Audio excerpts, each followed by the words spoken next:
Samadhi and the means of accomplishment.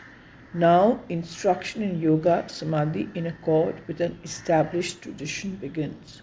The word now is used to indicate that the Guru is qualified to teach the disciplined procedures, the means by which yoga superconsciousness may be accomplished, and has the authority to do so. The word is also used to acknowledge that the student is prepared to learn and to practice. The occasion is thus auspicious, favorable, a timely moment when the disciple can experience a transition to a higher state of growth. In this text, the word yoga means samadhi, superconscious awareness which is other than and superior to ordinary states of awareness. Ordinary states of awareness are blurred and fragmented because of the prevailing influence of gross or subtle mental modifications. Reference to an established tradition indicates that what is being taught is not new or original. It is universally applicable because it is a continuation of the transmission of knowledge that has been known, testified, and verified by others. Yoga Samadhi is realized when fluctuations in the individualized field of awareness cease because of having been restrained and returned to their origins. This sutra, Yoga Chitta Vritti Nirodha, describes the precise means of success in practice. Yoga Samadhi is accomplished when the vrittis, fluctuations in chitta, the individualized field of awareness, are restored in their active dormant state by the practice of nirodha, restraining and turning back.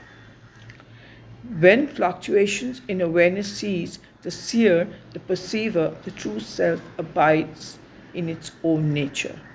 When not abiding in its own nature, the seer is inclined to identify with the fluctuations and their modifying influences which manifest in the field of individualized awareness. Because our true nature is pure consciousness, when our awareness is clarified, the essence of our being is experienced. When our attention is not established in awareness of pure being, it is inclined to flow to and identify with mental and emotional states which are influenced and modified by subliminal impulses, memories, and sense perceptions. Modifications of awareness are fivefold and of two kinds. They may be afflicted, painful, impure, and imbued with restricting influences, or not afflicted, not painful, pure, and devoid of restricting influences. Modifications are changes or limitations imposed on mind identified soul awareness. Afflicted modifications are the result of lack of self knowledge, egoism, inaccurate self identity, fascination with, and attraction to externals, and non essentials, aversion to that which is disliked or may cause pain or discomfort, and fear of death and after death states. They cause discomfort and disrupt flows of attention and creative forces. Modifications of awareness which are not afflicted allow attention and creative forces to flow freely. The five modifications of individualized awareness are valid knowledge, misperceptions, illusions, fantasy and hallucination, sleep, and memory. The three means of acquiring valid knowledge are direct perception, inference, and the testimony of others who are knowledgeable. Valid, truly verifiable by application, knowledge can be acquired by direct perception, observation of the facts which support it, and by learning from others who are already knowledgeable. Illusions are accurate perceptions. Illusions are inaccurate perceptions. When we only presume to know the facts about what we observe, our illusions can result in irrational thinking and unwise behaviors. The primary illusion of the undiscerning soul is that it is independent of the one consciousness, God. Fantasy is imaginary cognition unsupported by an existing object of perception. Illusions are related to objects, things, or circumstances which are inaccurately perceived. Fantasies, being entirely mind originated, have no external cause or support. Ordinary fantasies are unregulated imaginal creations like waking dreams enacted in the mind. Excessive indulgence in fantasy may be an endeavor to avoid having to confront reality. When fantasy is allowed to be habitual or occurs because of biochemical imbalance, stress, sleep deprivation, or other causes, hallucinations may manifest and be mistakenly believed to have objective reality. Sleep is a modification of the power of cognition supported by self observation. Ordinary sleep is a semi conscious state characterized by internalized attention and corresponding physiological changes. We are never completely unconscious. Upon awakening, we remember whether or not the interval during which we slept was satisfying. As our awareness is clarified by intentional living and spiritual practices, we sleep more consciously, and dreams during which the mind organizes information are more luminous and orderly. Eventually, restful superconscious sleep, similar to a deep meditative state, can be experienced. Memories are mental images of prior perceptions. Whatever is observed, sensed, experienced as an emotion, or thought about is impressed in the subconscious level of the mind as a memory, Sanskrit samskara. Memories enable us to relate past events to present circumstances and provide a sense of history. Memories which are afflicted because of being associated with recollections of trauma or misfortune may cause feelings of distress.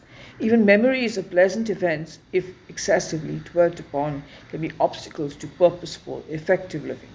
Preoccupation with memories of all kinds can result in the accumulation of new memories of related thoughts and feelings that are generated, thus increasingly modifying awareness and obscuring the soul's ability to perceive clearly.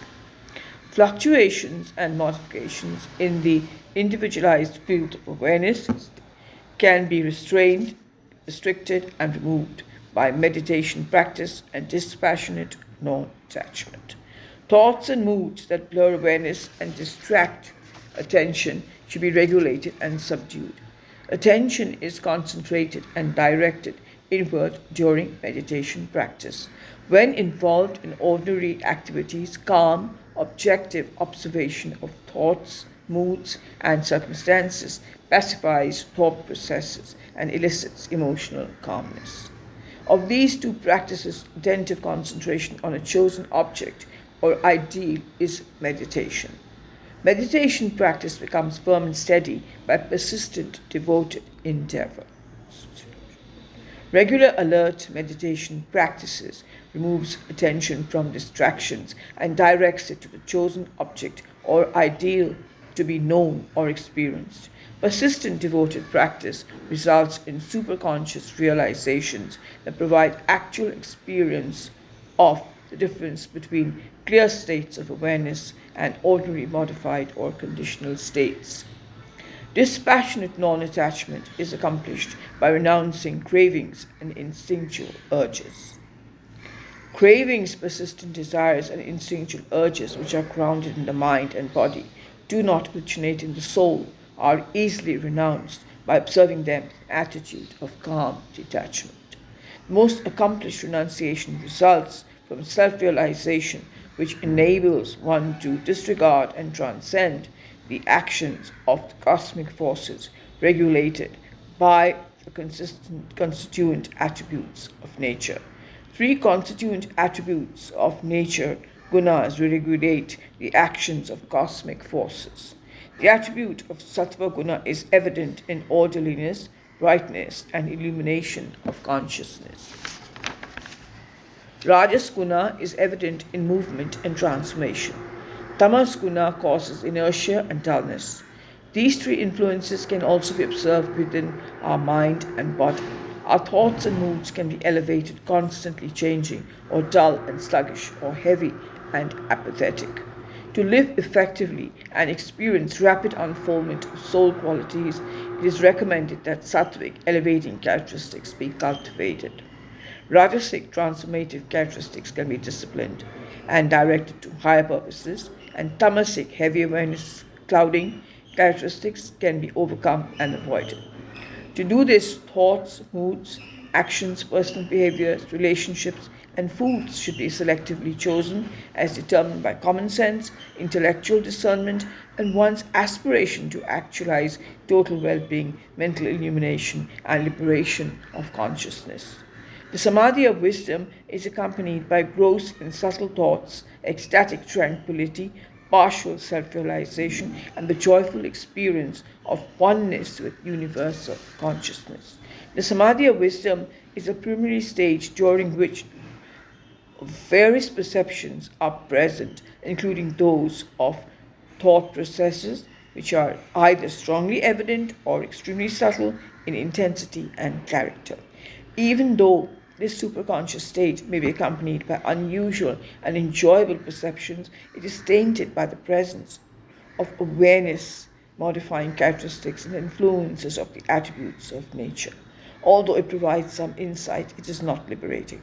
It can be encouraging because it provides perceptions of possibilities yet to be realized. It should not, however, be considered as a final attainment, nor be allowed to result in attachments to fleeting perceptions of subtle character.